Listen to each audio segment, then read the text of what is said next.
you all doing out there? Thank you. Thank you. Thank you. I'm honored and I'm blown away, even though this is my 25th year plus doing this. I've been doing this for a quarter of a century now, which is quite amazing for me in the process. Thank you. And I've had the privilege now of working with more than 3 million people live in events from more than 80 countries around the world. So at this stage, I got to tell you something. I could be an idiot and I would know that there are certain patterns that cause people to be fulfilled, to be happy, to fit, to be strong, to feel alive, to be vibrant, to have passion in their life, to do well financially, but even more importantly, emotionally, psychologically, spiritually, in their health and their relationships. And there are also patterns that make people frustrated, overwhelmed, depressed, sad, lonely, cause them to be struggling financially, struggling with their body, struggling intimately. And those patterns, they're not because there's something wrong with somebody, it's because of a pattern that we're doing. And I've spent a quarter of a century of my life basically studying the most successful people in the world and the most challenged, and figuring out what's the fastest way to create a change in basically developing the one thing that all people have in common who succeed. They're leaders. This is a leadership program. Because I don't care what style you are, I don't care if you're a mom, if you're a great mom, you lead your child, you're not led by your child. Or a great dad. If you're a great business person, you're a great salesperson, you're a great negotiator, you're a great anything, you're a great human being. This has been my entire life's obsession. What makes the difference in people's lives? And that leadership component, as I say, doesn't always mean somebody follows you. A leader is somebody who lives life on their terms, that you will never settle for less than you can be or share or give or create. It's not what we get that makes us happy, it's who we become. How we live our life, who we are as a person. People can take away all the things, but who you become, no one can take away. And the problem is most of us are trying to be something we're not. And it isn't so much about change, about changing yourself.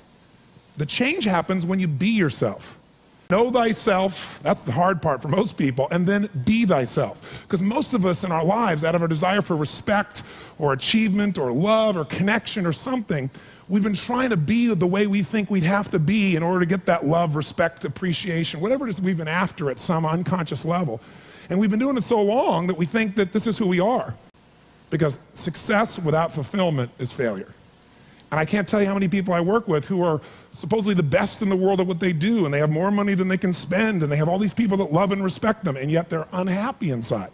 Because if you want to know what's really you, where you're going to be alive is when it's really you.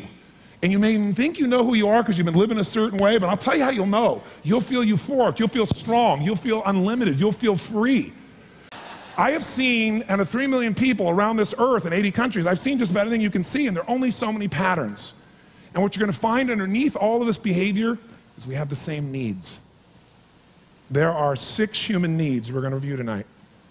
When you understand what those needs are and which ones you're focusing on, you start to understand why people do the crazy things they do, including you and I. And you begin to understand, hey, there might be a better way to meet my needs, and I don't have to get caught up in this game of stress and frustration and upset, or I could really help this person I care about, because I could see what's really going on. Part of what we want to accomplish here as leaders is we want to become practical psychologists. We want to understand what's really going on so we can help, so we can make a difference, so we can transform. So yes, of course you can do better in your business, because the more you understand about what people need and want, the greater you're going to be. The better manager, better leader, the better mom or dad, the better friend. And there's a better you that's available when you understand what's driving you. But most of us are running patterns over and over again. And we want to free that up. To free it up, we got to break the pattern. We got to do things that are different. So we're going to do something different. I'm not here because I believe in positive thinking. If you think that's what I believe, you don't know much about me. I'm not one of those people that believes you're supposed to go to your garden and chant, there's no weeds, there's no weeds, there's no weeds, there's no weeds. There's weeds right there. All right, that's what I believe. Here's what I believe. I believe that if you really want to be effective, you got to tell the truth.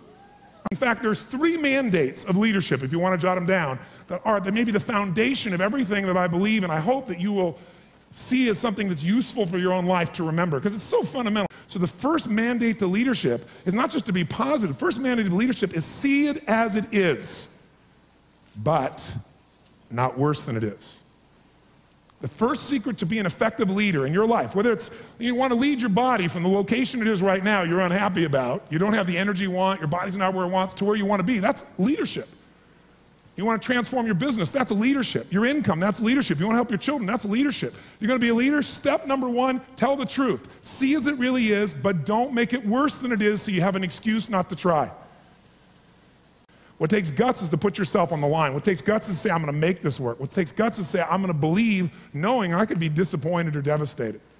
But you know what? Disappointment's a good emotion if you learn how to use it. Anybody can see it as it is and maybe be honest, but here's the real secret. Can you come up with a vision? Step two is see it better than it is. That's part of what we're going to do this weekend. Seeing it as it is, you got to be honest.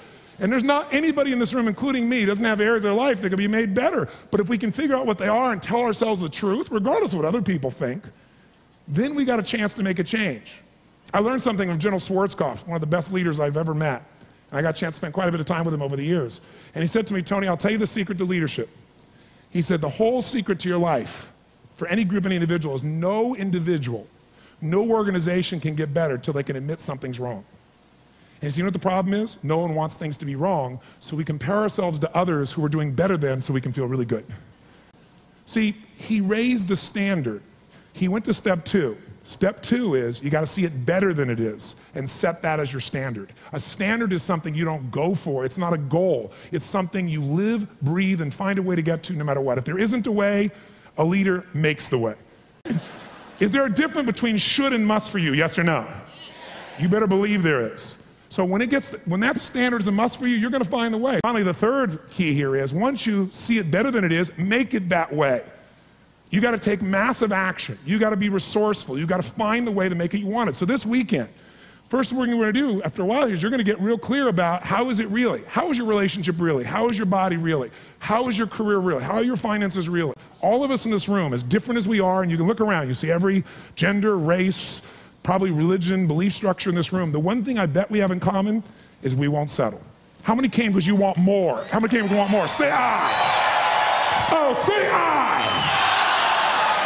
So whatever that more is that you came for, more energy, more focus, more determination, more confidence, more certainty, more love, more success, more playfulness, more of your body being where it is, more of your spirit alive, whatever it is, I can tell you this, whatever you think you came for, that's not why you came.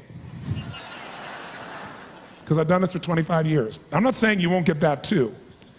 But what brought you here and what you're going to leave with is going to be more than what you thought. I can promise you. You want to know what makes us happy? Progress. That's it.